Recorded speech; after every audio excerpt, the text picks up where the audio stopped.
कह देने से समर्पण हो जाएगा। जैसे हम कहते आज से भगवान हम आपको समर्पित हैं। एक बात बताएं आपसे, एक सज्जन सन्यासी हो गए, वैरागी हो गए, तो मुलाकात हुई उनसे पूछा गया आप कितने साल घर नहीं गए? बोले घर बार मुझे त्यागे हुए करीब 20 साल हो गए और 20 साल से हम अपने घर नहीं गए। उन सज्जन ने कहा जब घर को त्याग ही दिया तो आपका घर कहाँ रहा? जब त्याग दिया तो फिर बचा कहाँ? अर्थात अभी आपने त्यागा नहीं है। कह देने से समर्पण नहीं होगा। हमने समर्पण कह दिया, हम सन्यासी हो गए, कहने से कोई सन्यासी नहीं बन जाता। उसके जीवन में सन्यास होना चाहिए, उसके जीवन में वैराग्य होना चाहिए, तो ही तो बात है। तो देखो भगवान की शरणागति होगी कैसे? तो सुखदेव भगवान उपाय बताते हैं। क्या? तस्मत् भारत सर्वात्मा भगवान ईश्वरो हरि श्रोत्रभ्यः कीर्तितव्यस्य अस्मार्तव्य स्वेच्छता भयम्। बोले भगवान के समर्पण करने की पहली शर्त है पहले उसके बारे में सुनो। श्रोतव्य, श्रोता बनो। अब जैसे मान लीजिए आपके बारे में कोई किसी के बारे में आप जानिएगा तब तो उससे आपको प्रेम होगा, या दुश्मनी भी होगी तो जानिएगा तब तो ये दुश्मनी ऐसा व्यक्ति है, इससे बच के रहो। और नहीं जानते तो कोई प्रतिक्रिया नहीं आपकी।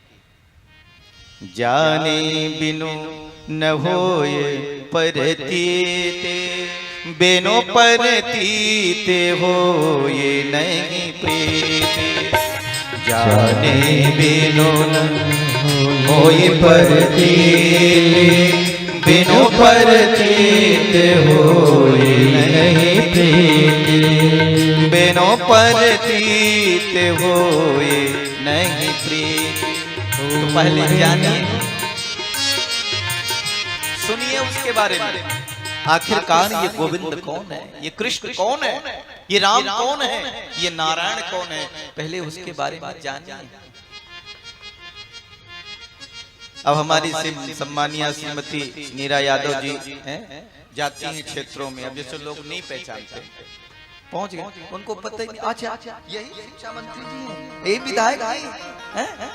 बाद में जब उनको पता चला कि हैं, ओ तो बोले देखिए मेरा भी देखिएगा ना, वो मेरी क्षेत्र में ये समस्या है, ये तमाम लोग लाना शुरू कर। अब नहीं जानते तो कितने लोग घूम रहे हैं रोड पे, जा रहे हैं तो कोई कहता मेरा आवेदन लिए जाओ, दे दीजिए, लगा देना ना। आपके यहाँ एसएसपी साहब आ जाएं, आपके यहाँ मंत्री जी आ जाएं, आपके यहाँ मुख्यमंत्री जी आ जाएं, दौड़ पड़ते, क्योंकि जो हमारी समस्या शायद समाधान कर दें कुछ, इसलिए जाते हैं। भगवान के बारे में भी जानना आवश्यक है, तभी तो समर्पण होगा आपके अंदर, तभी तो आपके अंदर भाव पैदा होगा। तो क्या कहते हैं? श्रोतव्य, पहले उसके बारे में सुनो, श्रोता बनो। सुनाने वाले से सुनने वाले की महिमा अधिक है, क्योंकि सुनने वाला सुनते सुनते भगवान के भाव में डूब जाता है, आंखों में आंसू भर आते हैं, रो भी लेता है, प्रभु आपकी ऐसी कृपा है। लेकिन कहने वाला अगर करने लग जाए तो फिर कथा नहीं हो पाएगी। श्रोतव्य, फिर क्या करें? कीर्तितव्यस्य, उसकी कीर्ति का बखान करो, जगह जगह फैलाओ। मेरा गोविंद तो जग से निराला है, मेरे गोविंद की कृपा हो जाए तो क्या कहना, ये मुरलीधर की कृपा जिस पर हो जाए उसका कोई बाल बांका नहीं कर सकता। ये तो ऐसा है। और जब आप सब बताइए तो पहले सुनिए, उसकी कीर्ति का बखान करिए, फिर देखो उसका ध्यान लगाइए। अच्छा तो ध्यान लगेगा कैसे? श्रोता भी बन गए, सुना भी दिया लोगों को, और उसका ध्यान कैसे लगाएं? तो क्या ऐसे ध्यान लग जाएगा? आपने सुन लिया तो भगवान की भक्ति का प्रवेश तो आपके अंदर हो गया, लेकिन ध्यान लगेगा कैसे? तो जितासनो जित श्वासो जित संगो जितेंद्रिया। सुखदेव जी कहते महाराज परीक्षित, जितासनो, पहले अपना आसन जीतो, हम कौन से आसन में बैठे? पद्मासन, वज्रासन, सुखासन, सिद्धासन है? अब देखो एक आसन में ठीक से बैठ ही नहीं पाते। कथा में भी जाते हैं तो जरूरत पड़ती कुर्सी की है?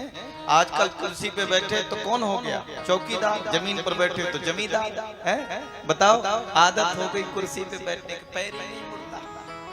अब भगवान के पास भी जाएं तो कैसे जाएं? पूजा में बैठे तो कैसे बैठे?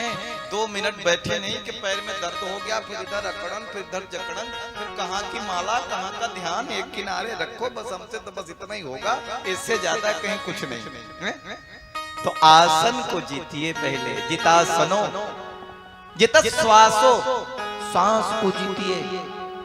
बाबा रामदेव जी कहते हैं ना, प्राणायाम करो, नस नाड़ियां ठीक करो, अपने आप को स्वस्थ रहोगे तो अच्छा रहेगा। बुरा तो नहीं कहते, सही तो कहते हैं। हम सबको प्राणायाम करनी चाहिए, योग व्यायाम करना ही चाहिए, तभी तो शरीर स्वस्थ रहेगा। अब हम करते नहीं है, बीमार होते जाते हैं। ताली बजाने को कहते तो ऐसे ऐसे बजाते, ऐसे ऐसे धीरे धीरे जोर से बजाते हैं। अगर हाथ में दर्द हो गया ना तो जीवन का दर्द निकल जाएगा, ये जान लो। दोनों हाथ ऊपर उठाओ तो जरा और जोरदार ताली बजाइए। बोले वृंदावन बिहारी लाल की। महाराज परीक्षित से सुखदेव जी कहते, राजन सांसों को जीतो। नाड़ियां अगर शुद्ध हो गई हैं तो फिर भगवान में ध्यान लगेगा। जित संघो जितेंद्रिया, और संघ जीतो, साथ जीतो। अच्छा बताओ, साथ किसका करें? किसके साथ में जाएं? चोर के साथ जाओगे तो धीरे धीरे चोर हो जाओगे, शराबी के साथ जाओगे शराबी हो जाओगे, जुआड़ी के साथ जाओगे जुआड़ी हो जाओगे। अच्छा देखो, अगर अग्नि का आप संग करते, अग्नि के पास जाते हैं तो गर्मी मिलती कि नहीं? बर्फ पर हाथ रखते तो ठंडक मिलती कि नहीं? पंखे के नीचे बैठते तो हवा मिलती कि नहीं? अब देखो हमारे विजय यादव जी सम्मानी पंखे नहीं चला रहे, वो गर्मी तब कर रहे हैं, तो मिल रहा कि नहीं?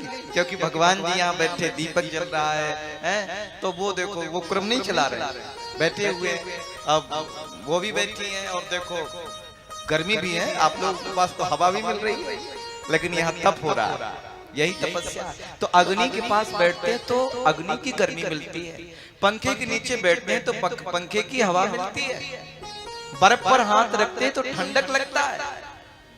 ऐसे ही जब आप भगवान के पास बैठेंगे तो भगवान की ऊर्जा, भगवान की शक्ति और भगवान की कृपा आपको ऑटोमेटिक मिलेगी। देखो इसी का नाम है उपासना। तो साथ करो किसका? संग करो किसका? साथ करना है तो प्रभु का साथ तो मिल जाए तो कहना ही क्या है? नहीं तो संतों का संग करो।